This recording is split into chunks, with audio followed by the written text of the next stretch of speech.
kali ini yaitu implementasi konsep disiplin positif oleh saya, Aprilia Kasih Ujiatri Sarjana Sains, merupakan calon guru penggerak angkatan 6 Kabupaten Kepahiang. Ada beberapa hal nanti yang akan disampaikan, yaitu yang pertama perubahan paradigma belajar, motivasi perilaku manusia, disiplin positif, segitiga restitusi, kebutuhan dasar manusia, keyakinan kelas, dan posisi kontrol manusia. Yang pertama perubahan paradigma belajar.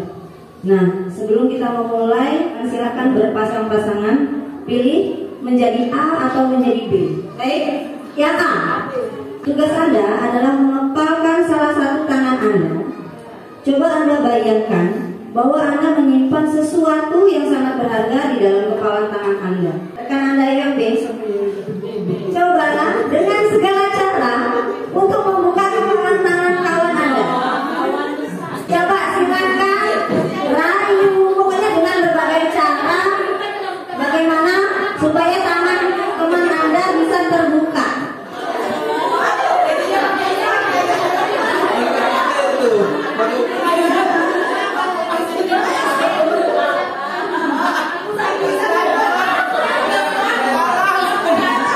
Sudah? Ada yang bisa membuka? Oke. Kayaknya udah capek. Dari percobaan ini, kira-kira apa yang bisa kita ambil? Saya ada pertanyaan. Yang pertama, apakah Anda mau membuka kepala tangannya? Tidak mau. Kencangnya dulu. Usaha apa saja yang sudah diberikan? Rayu-rayu ya? Sudah dirayu.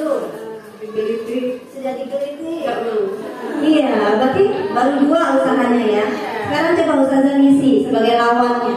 Karena dalam genggaman saya sesuatu yang sangat berharga dan tidak boleh orang lain itu tahu. Siapa sebenarnya yang memegang kendali? Berarti yang memegang kendali adalah si A. Ini berhubungan juga dengan murid kita. Jadi yang punya pemegang kendali antara guru dan murid sebenarnya siapa? Murid. Iya kan?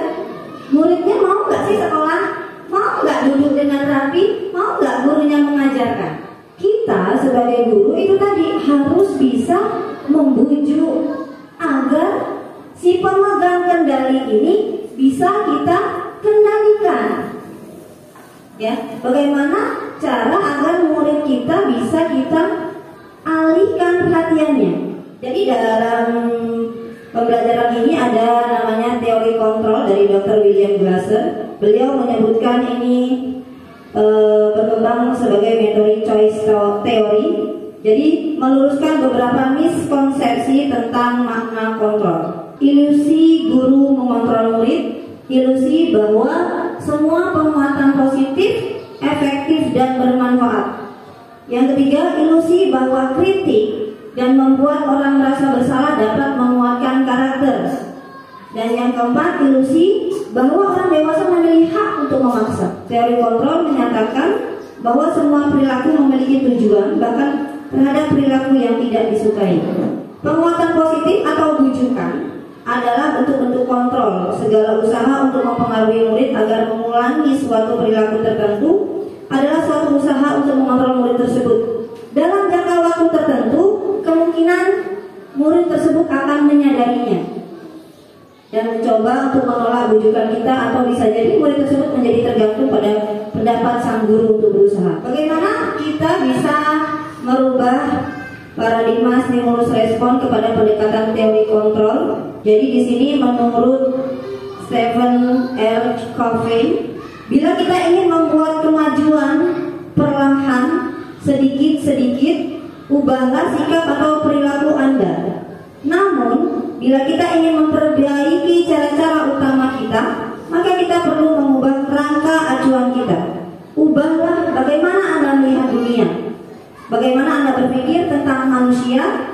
Ubahlah paradigma Anda, skema pemahaman dan penjelasan aspek-aspek tertentu tentang realitas. Pada teori kontrol, setiap orang memiliki gambaran berbeda. Kita berusaha memahami pandangan orang lain tentang dunia. Semua perilaku memiliki tujuan. Hanya Anda yang bisa mengontrol diri Anda sendiri. Itu kolaborasi dan konsensus menciptakan pilihan-pilihan disiplin positif itu adalah sesuatu yang baik yang kita lakukan secara terus-menerus berdasarkan kesadaran. Kesadaran akan manfaat apa yang bisa kita ambil dari disiplin itu sendiri. Jadi disiplin positif itu kita memiliki kemampuan diri kita sendiri dan kita kembangkan, kita lakukan karena kita menghargai diri kita dan itu bertanggung jawab kepada diri sendiri. Untuk memenuhi disiplin positif ini ada nilai-nilai kebajikan yang harus dipenuhi. Nilai-nilai kebajikan adalah sifat-sifat positif manusia yang merupakan tujuan mulia yang ingin dicapai setiap individu, seperti semangat, kejujuran, peduli, integritas, komitmen, rasa hormat, keterus-terangan, belas kasih, kebersihan, keadilan, bijaksana, bersyukur, dan yang lain-lain. Memory of time. Sudah? Berapa jumlah anak yang hidup di barisan tengah? 2. 6. Oke, jawabannya 4. Warna buku yang dimasukkan ke dalam rak oleh anak perempuan. Merah. Biru. Merah. Jawabannya merah. Yang selanjutnya ada yang namanya keyakinan kelas. Nilai-nilai kebajikan universal yang disepakati secara tersirat dan tersurat lepas dari latar belakang suku, negara, bahasa maupun agama. Jadi yang pertama, keyakinan kelas bersifat lebih abstrak daripada peraturan yang lebih rinci dan konkret. Keyakinan kelas berupa pernyataan-pernyataan universal. Pernyataan keyakinan kelas senantiasa dibuat dalam bentuk positif. Keyakinan kelas hendaknya tidak terlalu banyak sehingga mudah diingat dan dipahami oleh semua warga kelas.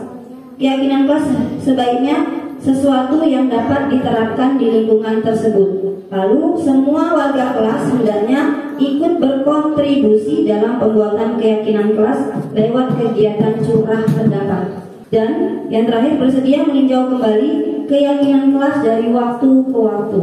Selanjutnya di kelas 5 ada contohnya.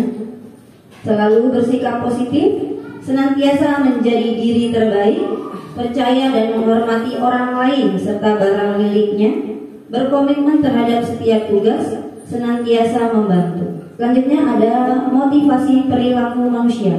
Menurut Diane Gosson, ada 3 motif perilaku manusia. Yang pertama adalah untuk menghindari ketidaknyamanan atau hukuman. Yang kedua, untuk mendapatkan imbalan atau penghargaan dari orang lain. Dan yang ketiga, untuk menjadi orang yang mereka inginkan dan menghargai diri sendiri dengan nilai yang mereka percaya. Selanjutnya ada kebutuhan dasar. Yang pertama adalah kebutuhan untuk bertahan hidup, cinta dan kasih sayang, love and belonging. Yang ketiga, kebebasan atau freedom. 4, kesenangan, fun. Dan 5, kekuasaan atau power. Di sini selanjutnya ada posisi kontrol restitusi. Kali ini kita akan membahas tentang 5 posisi kontrol yang dikembangkan oleh Diane Gosson dan contoh penerapannya.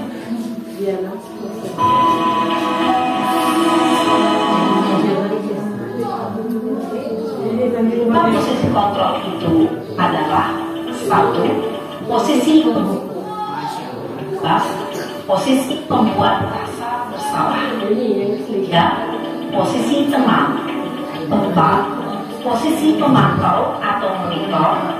Dan 5, posisi manajer.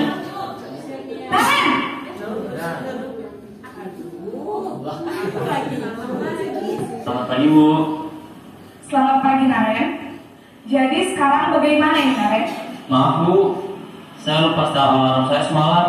Baiklah, menurut kamu, keyakinan sekolah yang mana yang perlu kamu tingkatkan? Menghargai diri sendiri dan orang lain mungkin ya, Bu. Setuju. Apakah Naren bersedia memperbaiki masalah keterlambatan ini? Bersedia, Bu. Terima kasih untuk kerjasama kamu. Sekarang kamu perlu kembali ke kelas untuk belajar. Baik, Bu. Terima kasih. Posisi manajer adalah posisi kontrol yang disarankan untuk membimbing murid memiliki sikap disiplin yang positif. Tujuan dari posisi ini adalah agar murid dapat berefleksi atas tindakannya. Guru akan dengan tulus memberikan pertanyaan-pertanyaan bermakna, sehingga membuat murid dapat belajar dari kesalahannya dan mencari sebuah solusi untuk menyelesaikannya. Selanjutnya ada yang namanya segitiga restitusi. Yang pertama adalah validasi tindakan yang salah, terus menanyakan keyakinan, dan yang ketiga menstabilkan identitas. Ini kenapa dibikin segitiga? Karena mereka saling menyambung dan tidak ada yang didahului atau terakhir mengerjakannya. Jadi boleh menstabilkan dulu, boleh validasi dulu, boleh menanyakan keyakinan dulu juga boleh. Mungkin dapat pertanyaan sedikit dari Ustazah Nisi. Jadi bagaimana sih kita membuat disiplin positif itu timbul dengan sendirinya? Memang proses tidak bisa seperti membalikkan telapak tangan. Itu tadi dengan kita membuat keyakinan kelas, terus menjadikan posisi kontrol kita sebagai manajer dan merubah paradigma kita tentang pendidikan. Dan lalu ada satu lagi, itu bagaimana kita memilih motivasi perilaku. Salah satu perilaku motivasi itu. Terima kasih semuanya. Wabillahi taufiq wal hidayah. Wassalamualaikum warahmatullahi wabarakatuh.